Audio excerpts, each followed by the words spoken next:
to learn with you are a few perspectives that the Torah brings down, a few life lessons that the Torah illuminates as to how an individual can lessen the amount of pain that they experience in life and the amount of anxiety that they may have to deal with on a general basis.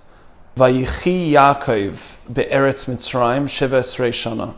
Jacob lived in Egypt for 17 years.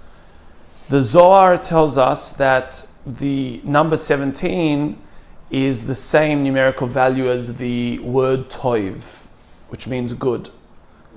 And it tells us that Jacob's last 17 years of his life were the best years of his life. Reb Simcha Bar Mepshischa expounds upon this and teaches us a fascinating insight, a very, very fundamental insight, in which he illuminates to us why it is that the last 17 years of Jacob's life were the best years of his life.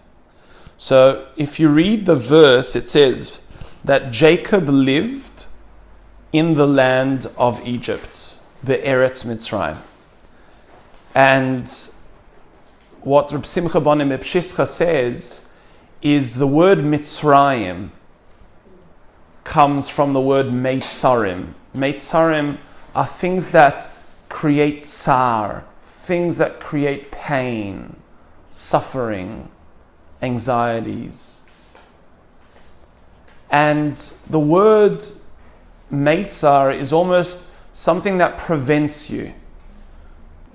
So you feel like you can't express yourself or be yourself or achieve what you want for yourself. You feel limited. Okay, what else is a tsar? What's an affliction, painful experience in life?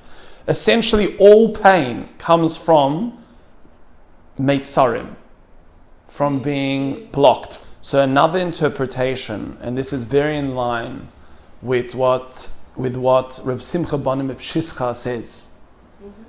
He says that every individual has in their life meitzarim. Every person has something that they say to themselves is not quite what they want in their lives.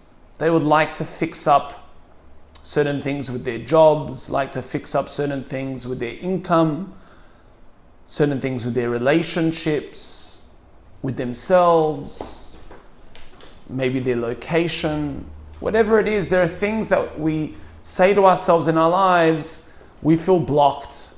We have this utopian idea of life, and we say to ourselves, if only I was able to change this, or if only this was different, then life will be good. Then I can start living. To which we are taught, Vayichi Yaakov be'eretz Mitzrayim. Jacob made a conscious decision to live. He made a conscious decision and understood that this utopian false reality that we create for ourselves of perfection doesn't exist.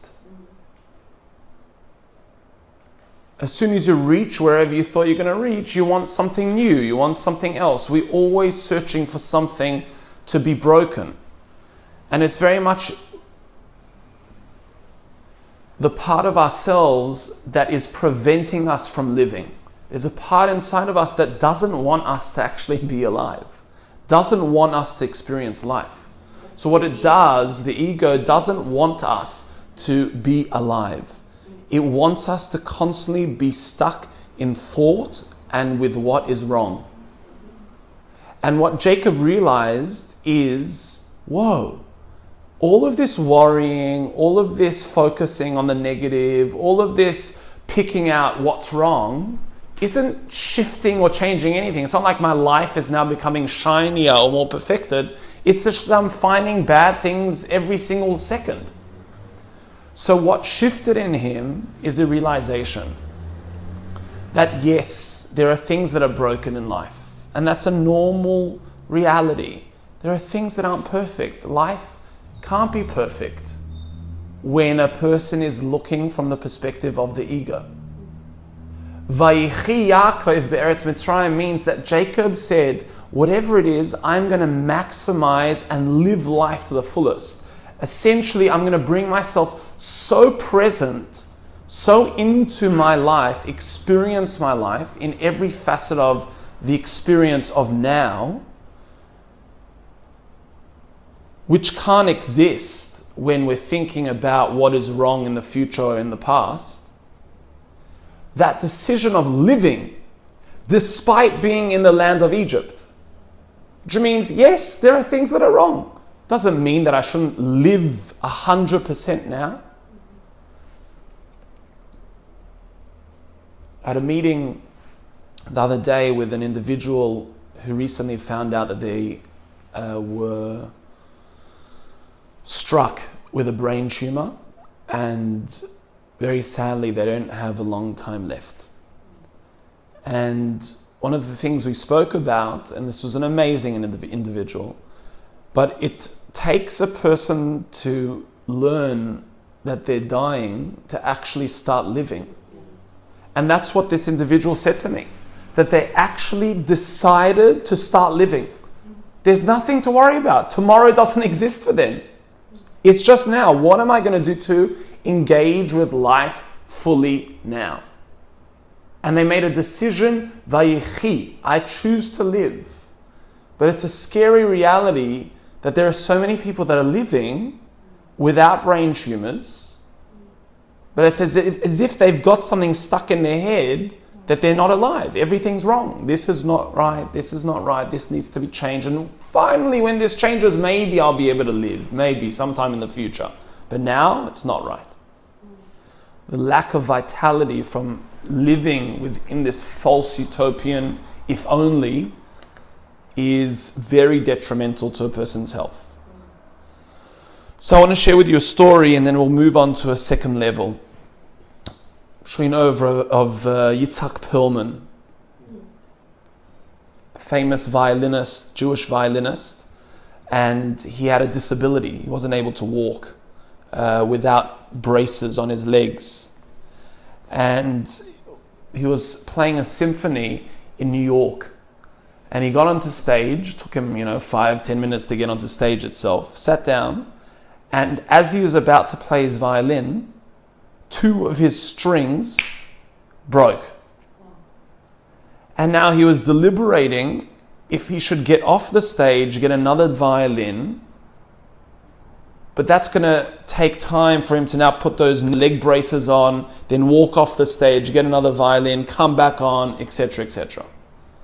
And what he decided to do was right then in that spot, he signaled to the conductor and he says, let's play. With a violin that was missing 2 strings. He had to completely rewrite the symphony in his head, and he played one of the most amazing performances that the audience had ever heard. It was a standing ovation. And I think that this is essentially the message of life, that every single human being has strings that break or are broken. But if we're constantly waiting for that violin to be perfect, then the music never gets to be played. And the decision we need to make is that whatever strings we have, to play that music to the best that we can, to utilize, to galvanize life that's right in front of us. So this is the first message. First message of Jacob, the first message of Yaakov. But there's one final message I want to share with you, and that is the message of pain. So this was a message of when things aren't perfect. But what happens when a person's in pain? What happens when life actually is very, very difficult, or they're in emotional turmoil? They feel a real deep state of anxiety, or they're having one of those days where they don't feel good. So now I'm not talking about clinical depression or anxiety disorders. I'm talking just the general, type of experience that life brings to human beings, that it's not always in a inspired, flowing, easygoing state.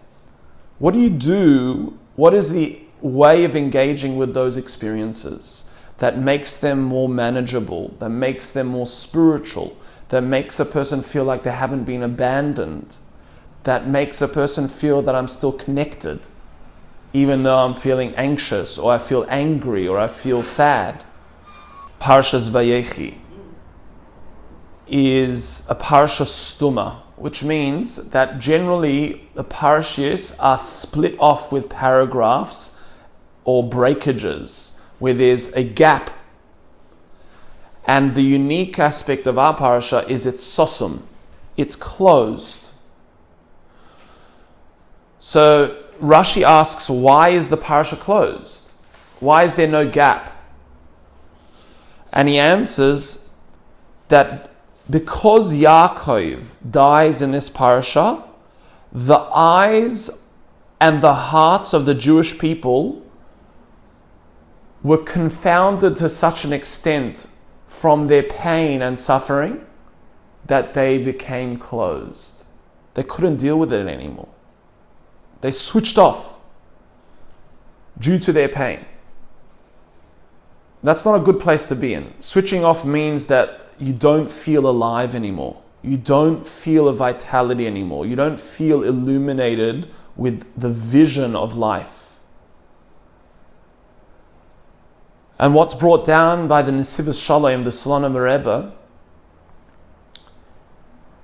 is that Jacob represented an ideology and a way of life and a teaching of life that allows a person to remain connected, to remain spiritual, even in the moments where they feel the furthest away from spirituality, the furthest away from tranquility. They feel bombarded by anxiety or fear or whatever it may be. Yaakov represents something very, very important that teaches us the ideology of how to deal with these circumstances in life.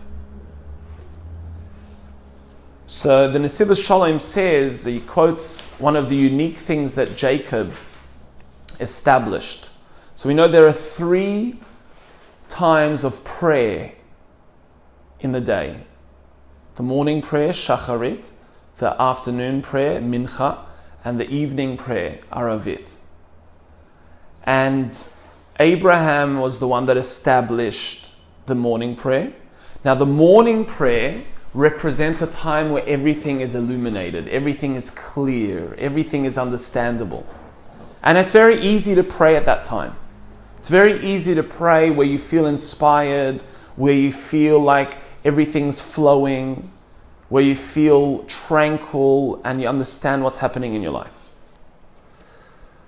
Yitzchak established the prayer of mincha. The prayer of mincha is in the middle of the day. It's when you're working. It's when you feel productive. It's when you feel successful. And it's also a bit easier to pray during that period of time as well. But Yaakov was instrumental in that he came along and established a period of time to pray which was never before seen as obligatory. What period of time was that? The evening prayer service. So we know originally the only 2 times we had to pray was in the morning and the afternoon. At night you didn't have to pray. If you wanted to pray, great. He came along and he established it as something that we come and do. We go along, we pray at night. Nighttime represents darkness. It represents the inability to see in front of you. It represents being confounded by life. It represents those moments where you feel totally isolated or alone or forlorn.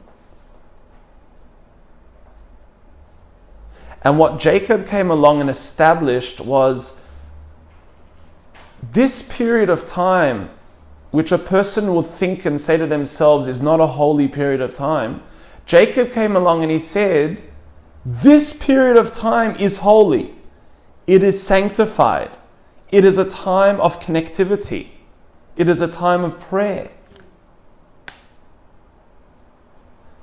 So on a deeper level, what's taking place is the following.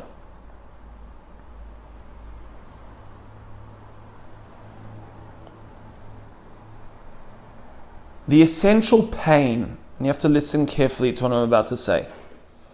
The essential pain that a person feels in life, no matter what the circumstance is, loss of, God forbid, loved ones, loss in relationships, and relationships can give a person an experience of loss when a person's not close with who they're relating to. That's an experience of loss. What they own, loss in terms of finance, loss in terms of health. All of these things, loss in terms of time. These things are experiences of pain. And if I was to ask you why are they painful? Why is loss painful? Why do you think loss is painful? It's like a loss of surety, like you thought you had something, you thought that like this was maybe forever or stable or like constant, you thought like a constant thing in your life, and then it's not anymore. Excellent. Destabilizes. Excellent. A loss generally represents a state of instability. I thought I'd finally reached a state of stability, a state of surety, and now I don't know what's happening. I don't know who I am anymore. I don't know what defines me anymore. But why is that experience an experience of pain?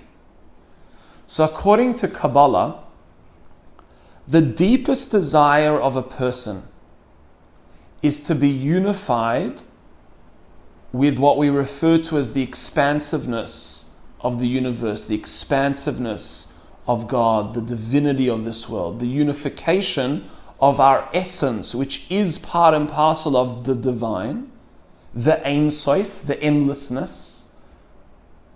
We don't have the ability of defining God, so we'd say what it isn't. It's expansive endlessness. Our deepest desire is to be attuned and attached and one. Now, people don't realize this. Even people that call themselves secular are the most spiritual beings who are looking and hunting for that oneness. People think that they can attain oneness by creating circumstances in their physical lives which are bereft of any dissonance, bereft of any noise. So if I have a nice comfortable home and I have a nice comfortable job, or I've made enough money and I don't have to worry about anything and there's no noise in my life, then I feel one. I feel like I can just be one. I don't have anything bombarding me in my head to worry about, so I feel like my essence can now connect to the Ein Sof, to the expansiveness. It's quite unique in terms of an understanding. That's why, Freud said love is what is the energy behind everyone's doing in this world. But what he meant by that is essentially, as beings, we deeply want to connect. We deeply want to bridge opposites. We deeply want to take what's outside of us and bridge it together. But that's all sourced in the deep spiritual desire to reconnect to our essence, to reconnect to the divinity, to the expansiveness, to the oneness of this world. So now, a tsara, an affliction, a meitzar. What do we say a meitzar was? Something that stops you. So it's unique to understand that pain, tsar, is the same word as a meitzar, to be constricted, to be prevented. So pain is experienced in a person deeply, in your gut, when you feel unable to connect. Now what Yaakov teaches us is something very important. He comes along to tell us, I want you to look at the source on the next page.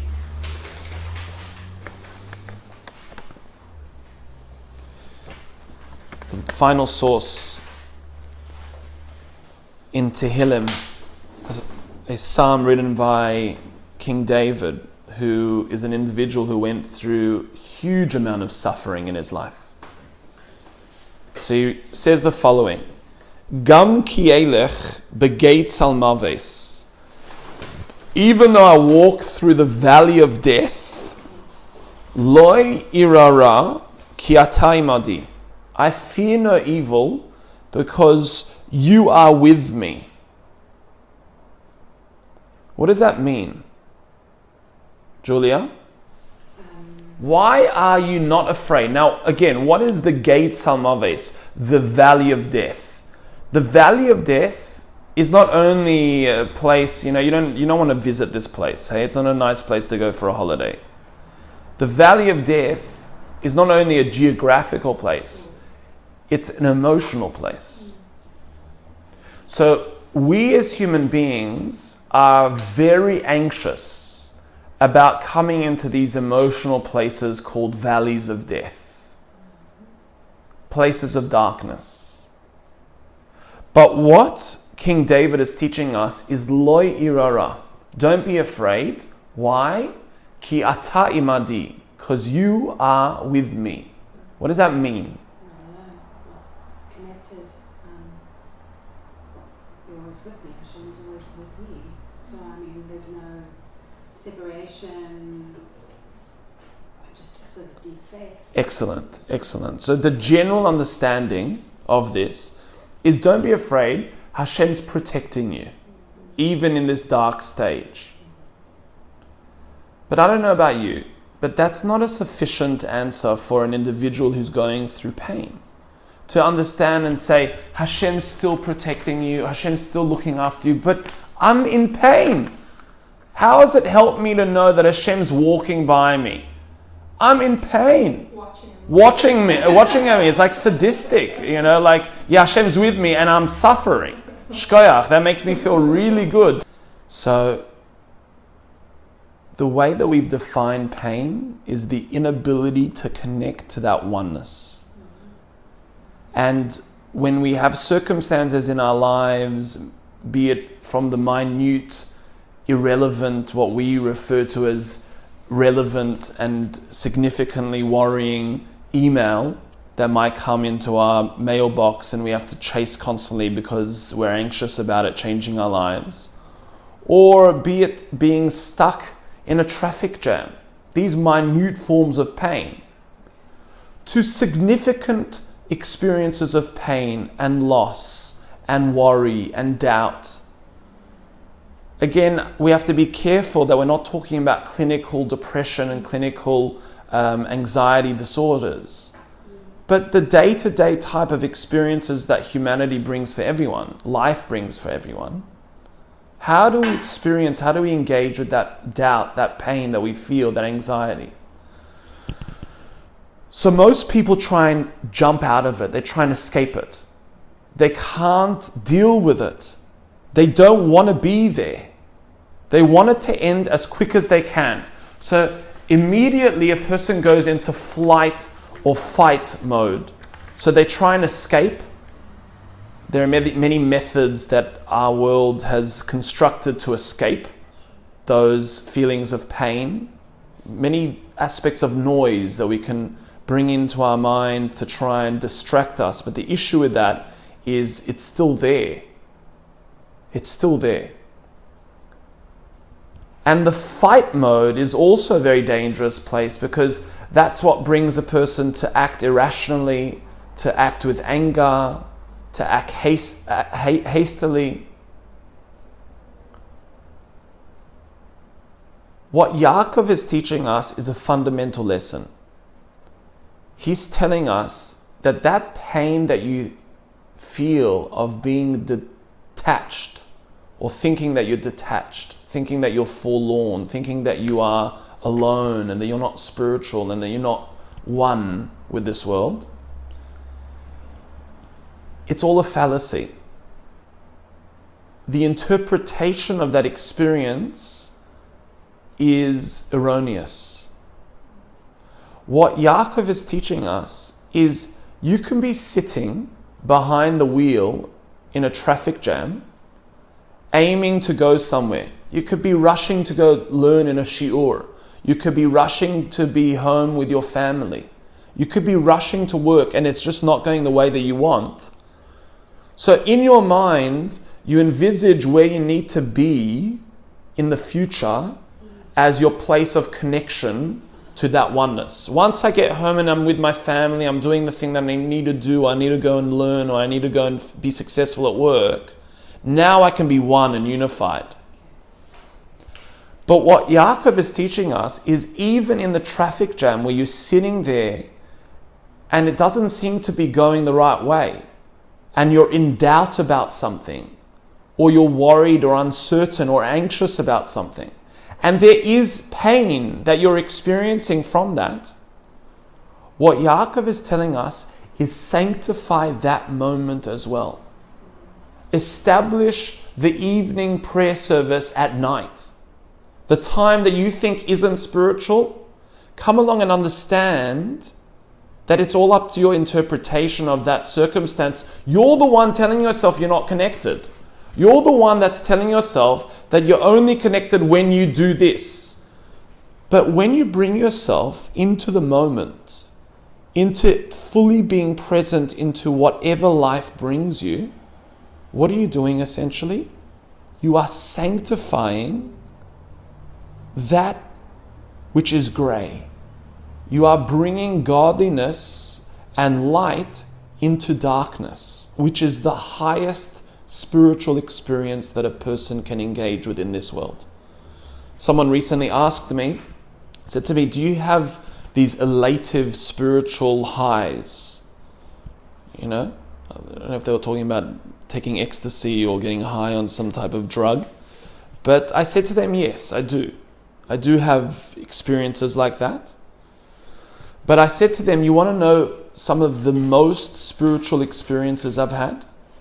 And I told them a story, not that it's a riveting story, it's a very simple experience that I had over the weekend where I was driving with the family to Stellenbosch and I had found out some information which started to stoke the flames of anxiety inside of me. And my thoughts are going around and this way and that way, and how am I going to deal with it, and what am I going to do, and how should I react, and I'm getting angry and upset and worried and full of fear. And what I would usually do at that interval of time is I would tell my wife what I'm worried about, then we'd both egg each other on with our fears and anxieties. And it doesn't really help, nothing helps. But what I said to myself is, one second, Shmuel. The reason why you're feeling pain is you think that you need to solve this situation, you need to have clarity in order for you to reconnect to that tranquil, one serene state where there's no noise. But what I said to myself is that's not true. Experience the pain. It's okay to feel uncertain, it's okay to feel doubt, it's okay to feel a little bit of fear. That's okay. That's got nothing to do with me being detached from the source. And I took a step back and I gave myself the space to feel uncertain, to feel doubt, to feel a little bit anxious. And what happened is I infused, firstly, I took away the heavy thinking and pain that we add on to the experience, which is so unnecessary. But then I took a step back and I felt myself reattached. And I separated the anxiety from me. My emotions and my thoughts aren't me. I'm still attached. I'm still one. I'm still a conscious being. And I'm going to illuminate awareness into this feeling that I'm having now. And it's okay to feel it. And that's essentially what Yaakov represented. Yaakov, it says, held on to the ankle of Esav. And Esav essentially is the ego. Asui is to be made. And we've defined the ego as edging God out, removing or taking God out. And the ego wants you to get anxious. It wants you to identify with the pain, because what has it successfully done now? It's kicked God out of the picture. You need to be responsible. You need to get involved. You need to take control. You need to do, and get out of this pain. But Jacob holds on to the ankle of Esav. And the Kabbalists tell us, what does the letters Ayin, Kuf, base stand for? Which spells Akev, which is the heel. Those letters, if rearranged, stand for the following three words. Kadesh atzmecha bemutar. Sanctify yourself with that which is permissible. What does that mean? Many people think that spirituality is black and white.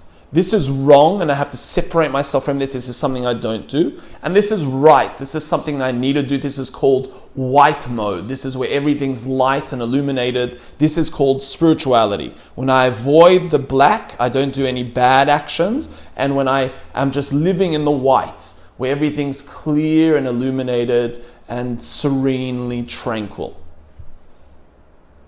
What Jacob came along and he said is, no, there's a gray zone. It's called sanctify yourself in what is permitted to you. In the gray zone that's in between, sanctify, find the sanctification within those moments where you think aren't spiritual at all. Bring your full awareness to a presence. Give space to your emotions, give space to your feelings. It doesn't mean that you need to completely dwell. You have these people that get all emotional and they perpetuate that suffering and pain. They exacerbate the depression. Not talking about that. We're talking about allow them to have a space. Be okay with being uncomfortable. Be comfortable with being uncomfortable.